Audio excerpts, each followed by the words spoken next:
Okay, सो इस question में क्या गिवन है, उसने बोला है कि speed of A in still water is 100/3% less than the speed of C in still water. Okay, तो जो ए की स्पीड है स्टिल वाटर में, ठीक है, वो आपके पास 100/3% लेस है, और आई कैन से 2/3 है किससे, जो सी की स्पीड है स्टिल वाटर में।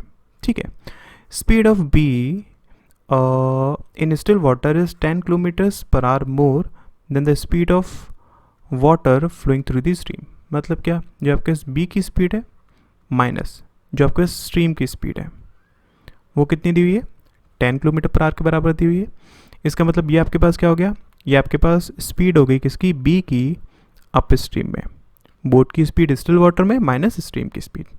ठीक है, उसके बाद उसने बोला है कि time taken by boat C travelling x kilometres up stream in is 4 hours. Okay, जो टाइम लगता है किसको, सी को x किलोमीटर्स कवर करने के लिए अप स्ट्रीम में, मतलब क्या डिस्टेंस आपके पास कितना है, x किलोमीटर्स है। अगर मैं अप स्ट्रीम में स्पीड की बात करूँ सी की, तो वो कितनी हो जाएगी, सी माइनस स्ट्रीम की स्पीड s मान लो, ये इक्वल टू किसके दिए हुए, 4 के दिया हुआ है। और उसने बोला है कि and the time taken by boat B to travel x kilometres down stream is इतना, और b को जितना टाइम लगता है x किलोमीटर्स कवर करने के लिए डाउन स्ट्रीम में, मतलब क्या कि b प्लस एस वो कितने दिए हुए, 1.5 दिया हुआ है। ठीक है, आपको इस x की वैल्यू फाइंड आउट करनी है। ठीक है, स्टेटमेंट फर्स्ट पढ़ते हैं हम लोग। उसने में क्या बताया कि the difference between the up stream speed of boat A and boat C is 10 kilometres per hour. ठीक है, आपके पास जो डिफरेंस दिया हुआ है अप स्ट्रीम स्पीड किसका, ए का और सी का, वो आपके पास ये दिया हुआ है। अगर मैं स्टिल वाटर में स्पीड देखूँ तो ऑब्वियसली सी की ज़्यादा, इसका मतलब अप स्ट्रीम स्पीड भी सी की ज़्यादा होगी, बिकॉज जो स्ट्रीम की स्पीड है वो तो दोनों की सेम ही है। तो यहाँ से हम लिख सकते हैं ना कि अप स्ट्रीम स्पीड जो सी की होगी, मतलब क्या, 3k माइनस एस। ठीक, माइनस जो आपके पास ए की स्पीड होगी अप स्ट्रीम में 2k माइनस एस, ये इक्वल टू किसके, 10 की होगी। तो यहाँ से अगर हम बात करें कि ए की वैल्यू आपके पास कितनी आ गई, 10 आ गई। इतनी इन्फॉर्मेशन आपको पता है। ठीक, अब क्या सिर्फ फर्स्ट से हमारे पास आंसर आ सकता है, देखिए अगर हम बात करें यहाँ से, तो मैं अगर x के रिस्पेक्ट में लिखना चाहूँ, इसको क्या लिख सकता हूँ, 4c की जगह अगर मैं इसको लिखता हूँ, मतलब क्या, 3k माइनस एस, ये लिख सकता हूँ।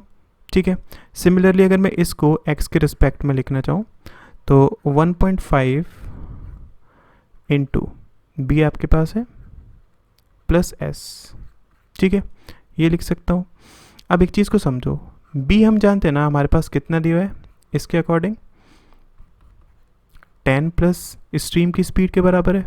तो अगर मैं इसको यहाँ पर लिखना चाहूँ, क्या लिख सकता हूँ, 3/2 इंटू 10 + 2s लिख सकता हूँ। ठीक है, अगर मैं इसका और इसका यूज़ करूँ, इन दैट केस एक आपके पास इक्वेशन क्या बन रही है, इसको यहाँ पर लिखते हैं कि 3k minus S is equals to 3/2 10 + 2s, ये आपके पास 5 टाइम्स गया, ये आपके पास 1 टाइम्स गया। ठीक है, तो 12k minus 4s is equals to 15 + 3s, और आई कैन से ये आपके पास कितना हो जाएगा, 12k minus 7s is equals to 15। ये आपके पास एक इक्वेशन बन रही है। अब देखो k की वैल्यू आपके पास अगर 10 आ गई, इन दैट केस ये आपके पास कितना आ जाएगा, 120 minus 15 is equals to 7s, और I can say 7s is equals to 105k, मतलब s की वैल्यू आपके पास कितनी आ गई, 15। अगर s की वैल्यू आपके पास 15 आ गई, तो यहाँ पर पुट करके हम b की वैल्यू फाइंड आउट कर सकते हैं, और अगर हमें b की वैल्यू पता चल गई, s की वैल्यू पता चल गई, इन दैट केस इस इक्वेशन में पुट करके हम x की वैल्यू निकाल सकते हैं। इसका मतलब क्या है, statement alone first is sufficient to answer this question. ठीक है, आई होप क्लियर हो गया होगा।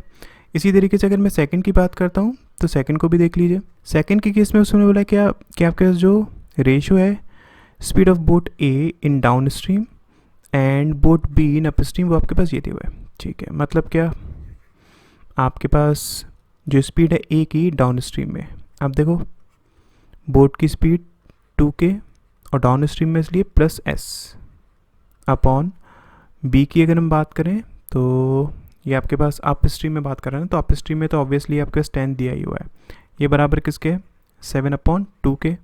तो यहाँ से देखो आपके पास 2k plus S equal to किसके आ रहा है, यहाँ से अगर हम बात करें 35 के आ रहा है। ठीक है, ये आपके पास एक क्वेश्चन है। हम एक चीज़ जानते हैं ना कि यहाँ तक आपके पास ये जितनी स्टार्टिंग में इंफॉर्मेशन दी हुई थी उससे वैल्यू आ रही थी, ये एक आपके पास इक्वेशन आ रही थी। इसमें देखो आपके पास वेरिएबल क्या है, के और एस है। इसका मतलब क्या है, इस इक्वेशन का और इस इक्वेशन का यूज़ करके मैं इसके आंसर को फाइंड आउट कर सकता हूँ। ठीक है, आपके पास क्या पता हो जाएगा, देखो यहाँ से आपके पास एस पता हो जाएगा। अगर एस पता हो गया तो आप यहाँ पर पुट करके बी को निकाल सकते हैं, और अगर आप बी को निकाल सकते हैं तो यहाँ पर पुट करके आप एक्स को निकाल सकते हैं। इसका मतलब क्या है कि second alone is also sufficient to answer this question. इसी तरीके से अगर मैं थर्ड की बात करता हूँ तो थर्ड में उसने क्या बोला है कि जो डाउन स्ट्रीम स्पीड है सी की वो आपके पास ये है। मतलब क्या हुआ कि सी को हम क्या लिख सकते हैं 3k प्लस स्ट्रीम की स्पीड एस ये इक्वल टू किसके 45k। अगेन आपके पास देखो ये आपके पास एक इक्वेशन बन रही है जिसमें के और एस क्या वेरिएबल है। अगर मैं इसका यूज़ करता हूँ इन दैट केस हम एस की वैल्यू को फाइंड आउट कर सकते हैं। अगर आपके पास एस की वैल्यू निकल जाएगी, बी की वैल्यू आपके पास ऑलरेडी यहाँ से पता चल जाएगी। ठीक है, तो हम क्या निकाल सकते हैं, इस एक्स की वैल्यू निकाल सकते हैं। इसका मतलब क्या है कि alone first second and third alone are sufficient to answer this question. ठीक, आई होप समझ में आ गया होगा। नेक्स्ट क्वेश्चन देखते हैं, देखिए